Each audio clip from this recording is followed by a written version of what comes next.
Good morning student, welcome to SRIT।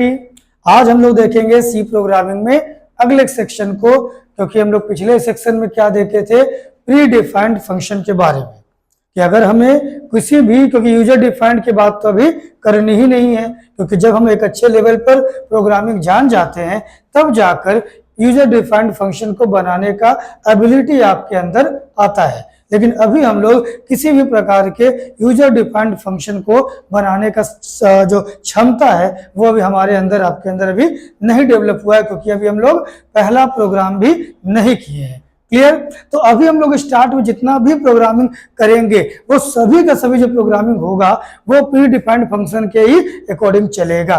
तो हमने देखा था कि प्री डिफाइंड फंक्शन को अगर इस्तेमाल करना है तो हर प्री डिफाइंड फंक्शन किसी न किसी हेडर फाइल के अंदर स्टोर होता है। सो अगर आपको किसी प्री डिफाइंड फंक्शन को इस्तेमाल करने की इच्छा है, इस्तेमाल करने का रिक्वायरमेंट है, तो आपको उस हेडर फाइल से मतलब होगा, उस हेडर फाइल से कंसल्ट करना पड़ेगा। तो ये काम करते कैसे हैं, आज का जो सेशन है वो यही है कि किस प्री डिफाइंड फंक्शन के अंदर कौन सा, किस प्री डिफाइंड फंक्शन का जो हेडर फाइल है वो कौन सा है और उसको कैसे लिखा जाता है।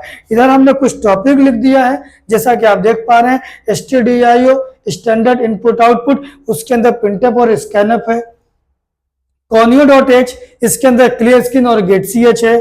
math.h इसके अंदर पावर और sqrt यानी कि स्क्वायर रूट है।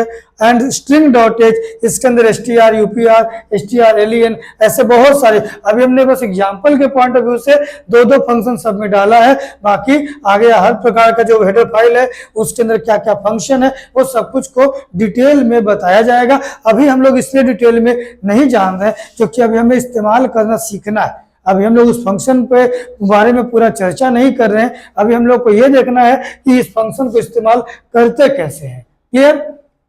तो पॉइंट करेंगे हम लोग, सबसे पहली बात करेंगे stdio.h, यानी कि अगर मान लो कि आपको इस्तेमाल करना है प्रिंटफ और स्कैनफ, तो इसका इस्तेमाल क्यों करेंगे, इसका इस्तेमाल है क्या, उसको समझना है। तो सबसे पहला सवाल, प्रिंटफ का क्या इस्तेमाल है। तो अगर हम लोग लिखते हैं प्रिंटफ, तो प्रिंटफ के अंदर आपको कोई भी डेटा लिखना होता है। अगर आप कुछ टेक्स्ट डाल दीजिए तो जो भी प्रिंटफ के अंदर इन्वर्टेड कॉमा में कुछ भी अगर आप लिखते हैं और लास्ट में सेमी कोलोन आपको देना होता है। क्लियर? बातों को धीरे से समझेंगे।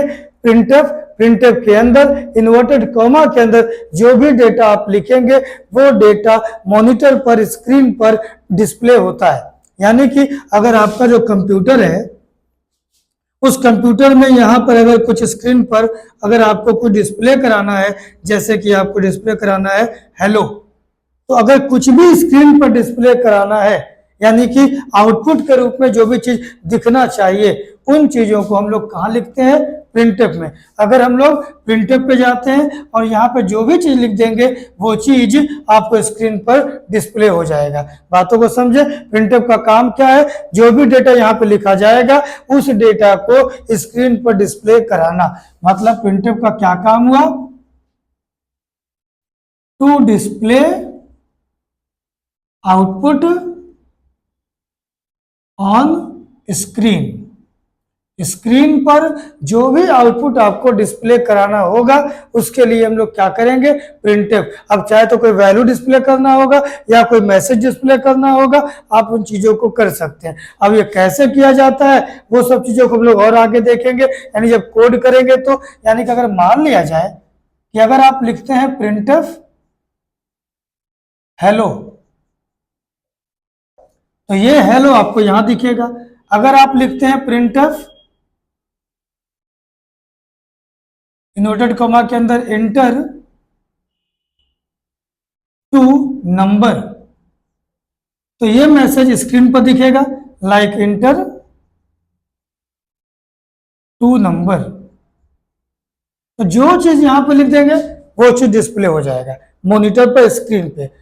अगर मान लेते हमें कोई वैल्यू यहाँ पे प्रिंट करना है, यानी मान लेते हमने लिखा int x = 20, इसका क्या मतलब हुआ होगा, हम लोग पिछले क्लास में देखे हैं कि int x = 20 का मतलब हुआ कि एक बुक हुआ जगह जिसका नाम हो गया x, जिसका वैल्यू हो गया 20। है ना। जब हम लोग देख रहे थे कि वेरिएबल कैसे बनाते हैं, तो ये एक वेरिएबल है जिसका नाम क्या है, एक्स। तो वेरिएबल का नाम हो गया एक्स, उसका वैल्यू हो गया 20, इसका टाइप हो गया इंटीजर। तो यहाँ पर कहीं ना कहीं एक ब्लॉक बना एक्स नाम का, जिसके अंदर डेटा क्या होगा, 20। कोई दिक्कत? तो अगर हमने लिखा इंट एक्स इक्वल टू 20, इसी एक्स के वैल्यू को यहाँ पे डिस्प्ले करना है, तो डिस्प्ले करने के लिए क्या इस्तेमाल होता है, प्रिंटफ। तो आप क्या लिखेंगे, प्रिंटफ, और यहां पर आपको लिखना होगा %d, फिर कॉमा देके जिसका वैल्यू आपको डिस्प्ले करना होगा x। इसका क्या मतलब हुआ, प्रिंटफ का मतलब डिस्प्ले कराना, %d का मतलब वैल्यू, किसका वैल्यू, ये इधर बताया हुआ है। क्लियर? तो अगर %d x लिखते हैं तो यहाँ पर %d का मतलब वैल्यू, और किसका वैल्यू, x का, तो यहाँ पर x का वैल्यू डिस्प्ले हो जाएगा।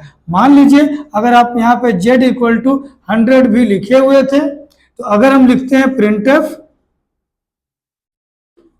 और फिर क्या लिखेंगे, %d, और यहाँ क्या लिख देंगे, z। अब आपको एक लग रहा है ये %d कहाँ से आया, तो आप याद करो प्रीवियस टॉपिक में हम लोग देखे थे डेटा टाइप, उसका साइन, उसका साइज। तो वहां पर हमने पढ़ा था कि इंटीजर के लिए %d का इस्तेमाल करते हैं। तो चूंकि अभी हम लोग जो बात कर रहे हैं ये दोनों ही डेटा इंटीजर है। क्लियर? अगर दोनों ही डेटा इंटीजर है तो हम लोग जब प्रिंट करेंगे x का वैल्यू, तो यहाँ पर साइन पहले दिया जाता है x का, जिस वैल्यू को प्रिंट करना है, जिस वैल्यू को प्रिंट करना है उसका साइन। तो हमें प्रिंट करना है x का वैल्यू, x का टाइप क्या है, इंटीजर, और इंटीजर का साइज क्या है, %d। ये आपको प्रीवियस वीडियो में दिख जाएगा। तो हम लिखेंगे %d एंड x। तो ये क्या करेगा, x का वैल्यू 20 प्रिंट कर देगा। अगर हम लिखेंगे %d z, तो ये क्या करेगा, z का वैल्यू प्रिंट कर देगा, मतलब 100। अगर सपोज दैट हमारे पास कोई वेरिएबल होता फ्लोट k इक्वल टू 8.5, इसका मतलब कि कहीं ना कहीं एक ब्लॉक है k नाम का जिसमें डेटा क्या है, 8.5। एक ब्लॉक है k नाम का जिसमें डेटा क्या है, 8.5। तो अगर मुझे इस k का वैल्यू प्रिंट करना होगा तो हम लोग क्या लिखेंगे, प्रिंटफ, और यहाँ पर क्या, साइन। अब बताओ, जाकर प्रीवियस टॉपिक पे आप देखेंगे, वहां पर आप देखिए अगर k को प्रिंट करना है तो k का टाइप क्या है, फ्लोट। तो अगर ये फ्लोट है तो फ्लोट का साइन क्या होता है, %f। तो यहाँ पे क्या लिखेंगे हम लोग, %f, और यहाँ पे क्या लिखा जाएगा, k, मतलब k के वैल्यू को प्रिंट करना है। तो ये k के वैल्यू को क्या प्रिंट करेगा, 8.5। तो क्लियर है कि प्रिंटफ का इस्तेमाल कैसे करते हैं। प्रिंटफ का काम होता है जो भी चीज लिखेंगे, अगर मैसेज देंगे तो मैसेज आएगा, अगर वैल्यू देंगे तो वैल्यू आएगा। इस तरीके से प्रिंटफ का इस्तेमाल होता है। क्लियर? इसके बाद हम लोग बात करेंगे अगले टॉपिक में स्कैनफ के बारे में। तो स्कैनफ का इस्तेमाल कैसे करते हैं उसे देखते हैं हम लोग अगले वीडियो में। आज के लिए इतना ही।